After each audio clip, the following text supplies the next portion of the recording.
Bom dia, boa tarde, boa noite, pessoal do 7º ano 03 tarde. Estamos iniciando mais uma videoaula. Esse assunto vai dar sequência ao último assunto, na verdade, a última videoaula que eu fiz explicativa do nosso primeiro exercício. Então, vamos falar agora do mínimo múltiplo comum, MMC, tá? Vocês mais conhecem por MMC. Você já brincou ou viu alguém brincando com autorama? Pessoal, autorama é um brinquedo onde tem uns carrinhos e uma pista de corrida que você monta e aí você coloca os carrinhos para correr, para você disputar, né, quem chega primeiro. Lilian e Dennis estão observando uma corrida com um cronômetro. Cronômetro é um relógio que marca um tempo, um intervalo de tempo.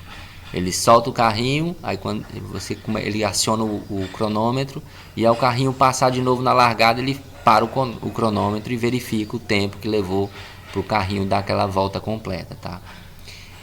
Eles perceberam que os carrinhos demoravam tempos diferentes para completar a volta. Veja o esquema. O esquema é o desenho aí embaixo, onde tem o carrinho vermelho que demorou 6 segundos para completar a volta e o carrinho azul demorou 8 segundos para completar a mesma volta.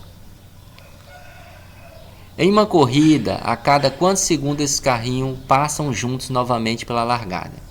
Pessoal, para descobrir isso, nós vamos usar o nosso... Ele está mostrando aqui a utilidade do MMC, para que serve, tá? Então, MMC é o mínimo múltiplo comum. É o tempo mínimo necessário que esses dois carrinhos vão levar ou ter que usar para poder passar junto novamente na largada, já que eles não passam juntos. Em primeiro momento, um demora mais do que o outro. Um passa a 6 segundos, o outro passa a 8. Então, só depois de um determinado tempo é que eles vão passar novamente juntos. E o MMC vai me dar esse tempo. Como é que eu vou fazer isso? Eu vou tirar os múltiplos de 6, já que o primeiro carrinho vermelho demora 6 segundos. E depois eu vou tirar os múltiplos de 8, que é o tempo que o carrinho azul leva para dar a volta completa. E vou ver qual é o número, o primeiro número depois do zero, que se repete igualmente nos dois. Nesse caso aqui eu já dá para me perceber que é o 24. Ó. Antes do 24 não teve nenhum outro que se repetiu nos dois, nas duas sequências. Então, provando aqui que o 24 é o mínimo múltiplo comum. Porque existem outros números que se repetem igualmente, tá? Mas não é o mínimo. Agora vamos ler mais aqui para vocês entenderem. Ó. Note que o 0, 24, 48 e 72, como eu acabei de falar, são múltiplos comuns de 6 e 8, quer dizer, são números que se repetem nas duas sequências. Observe também que eles formam uma sequência na qual, a partir do zero, adiciona-se 24 para obter o próximo número. Porque ele está vendo aqui, ó, 24 mais 24, 48. 48 mais 24, 72. Então está sempre somado mais 24. Tá? O número 24 é o menor número obtido, múltiplo comum de 6 e 8, diferente de zero. Assim dizemos que o 24 é o mínimo múltiplo comum.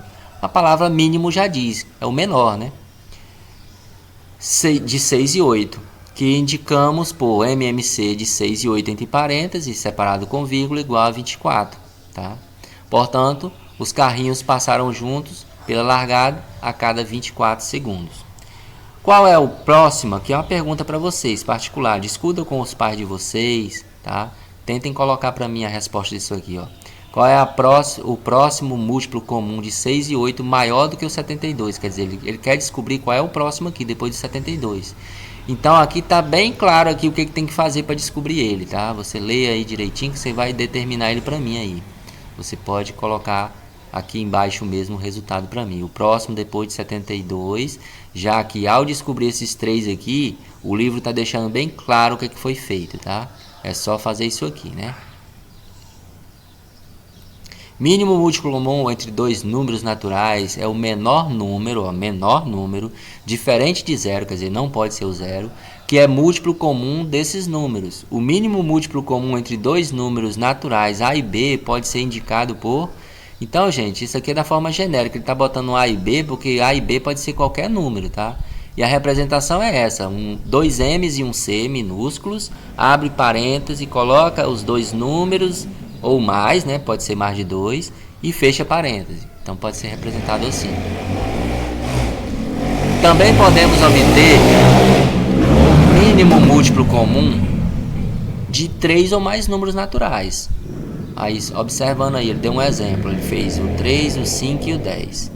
Ele fez a mesma coisa lá em cima, pessoal. Ele botou os múltiplos de 3, os múltiplos de 5 e o múltiplo de 10 e observou qual é o primeiro que se repete nos 3. No caso aqui é o 30, tá? Você pode fazer isso também, com 3 ou mais, né? Então, o que é múltiplo? É só pegar os números e multiplicar por pelo menos por um pouco dos números naturais. E quem são os números naturais? 0, 1, 2, 3, 4, é infinito isso. Mas a gente multiplica pelo menos por 10, assim, 10, 12 números. Começando pelo 0, 3 vezes 0, 0, 3 vezes 1, 3, 3 vezes 2, 6. Aí vai, tá infinito isso. Você vai multiplicando esses números aqui que você está procurando, os múltiplos, por todos os números naturais, pelo menos por uma sequência de uma quantidade de uns 10 mais ou menos, multiplicando, começando do 0. 0, 1, 2, 3 vezes quem? Vezes sempre o múltiplo que você está procurando. 3 vezes 0, 0. 5 vezes 0, 0. 10 vezes 0, 0. 10 vezes 1, 10. 10 vezes 2. Aí vai, tá? É assim que a gente descobre os múltiplos. Eu expliquei isso na primeira aula. Assim temos que o MMC de 3, 5 e 10 é o 30.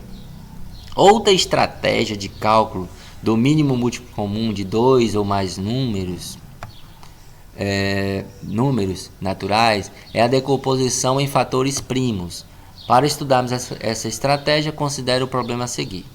Ele colocou um probleminha para explicar para vocês. Yuri trabalha em um supermercado e vai fazer 2 empilhamentos de caixas cúbicas. Caixas cúbicas é porque eles têm formatos de cubo, tá, pessoal? O que é um cubo? São figuras tridimensionais, tá? Que tem todas as arestas, a gente chama de aresta, mas vocês podem entender como lado, é os cantinhos aqui, ó. Todos têm o mesmo tamanho, tá? Aqui tem 12, altura, comprimento e largura, tudo é 12, e a outra caixa é maior, a do tipo B, que tem 20, as dimensões dela são 20. Quantos centímetros de altura deve ter esses empilhamentos, no mínimo, de maneira, que ambos fiquem no mesmo nível, quer dizer, na mesma altura? Para descobrir quantas caixas eu tenho que colocar uma em cima da outra para os dois tipos de caixa ficarem na mesma altura, eu vou lançar a mão também do MMC. Mas agora ele usa o método de decomposição em fatores primos, que é aquele que passa um traço, coloca o 12 e o 20 e começa a dividir ele. Sempre você tenta dividir por 2 se tiver um número par pelo menos. Nesse caso aqui os dois são pares, ó. Então significa que dá para me dividir os 2 por 2. 12 dividido por 2 dá 6, que é a metade. 20 dividido por 2 dá 10. Como eu observo que continua sendo par, eu uso o outro 2 para dividir novamente. 6 dividido por 2 deu 3. 10 dividido por 2 deu 5. Agora mudou, não tem mais números pares, tem números primos. O 3 é primo e o 5. Então o 3 só dá para dividir por ele mesmo. Lembre-se que você tem que usar a sequência, tá? Do 2 a gente tenta dividir por o 3 primeiro. 3 dividido para 3 deu 1. E o 5 não dá por 3. Quando não dá, pessoal, a gente repete, tá? E o 5 é primo, só dá para dividir por ele mesmo. Então 5 dividido para 5 deu 1. Então quando chega em 1 assim, acabou. Aí o que a gente faz aqui? A gente faz o seguinte, multiplica os resultados aqui, ó. Olha só o que ele falou. Para resolver esses problemas, podemos determinar o mínimo múltiplo comum entre 12 e 20, decompondo simultaneamente esses números em fatores primos. Aí foi o que foi feito aqui ao lado. Temos que o mínimo múltiplo comum entre 12 e 20 é dado pelo produto dos fatores primos obtidos. Então, quando ele fala em produto, ele está falando de multiplicação, tá? Porque produto é resultado de uma multiplicação. É só pegar e multiplicar esses números aqui, ó. Pode ser de cima para baixo, ó. 2 vezes 2, 4. 4 vezes 3 dá 12. 12 vezes 5 deu 60. E eu descobri que é 60 centímetros de altura que essas caixas têm que alcançar para todos os dois empilhamentos. O empilhamento com as caixas de 12 centímetros e o empilhamento das caixas com 20 centímetros alcançarem a mesma altura, tá bom? Então, agora ele faz outra pergunta para vocês vão tentar fazer para mim, tá? De acordo com a resposta desse problema, e qual foi a resposta? 60 centímetros de altura, né? Determine quantas caixas de cada tipo devem ser empilhadas. A pergunta aqui, pessoal, é quantas caixas de 12 centímetros eu vou ter que colocar uma em cima da outra para alcançar essa altura de 60 centímetros e quantas caixas de 20 centímetros eu tenho que colocar uma em cima da outra para alcançar a mesma altura de 60 centímetros, que foi a altura aqui determinada, né, comum entre os dois tipos de caixa, que é possível colocar para ficar todas duas na mesma altura. É possível acrescentar uma quantidade de caixas de 12 e é possível acrescentar uma determinada quantidade de caixas de 20 centímetros para as duas alcançarem 60 centímetros certinho. E essa quantidade vocês vão dizer para mim aqui embaixo, tá? Tantas caixas de 12, tantas caixas de 20 centímetros. Então tá fácil, é só multiplicar aí para descobrir, tá bom? Então na próxima videoaula, na semana que vem, eu vou colocar uma videoaula explicativa do exercício, mas eu quero que vocês tentem fazer, tá? O exercício só assistindo essa videoaula, lendo o conteúdo que está na apostila ou no livro didático. Sempre é o mesmo conteúdo, tá? Tô tirando esses conteúdos tudo do nosso livro didático.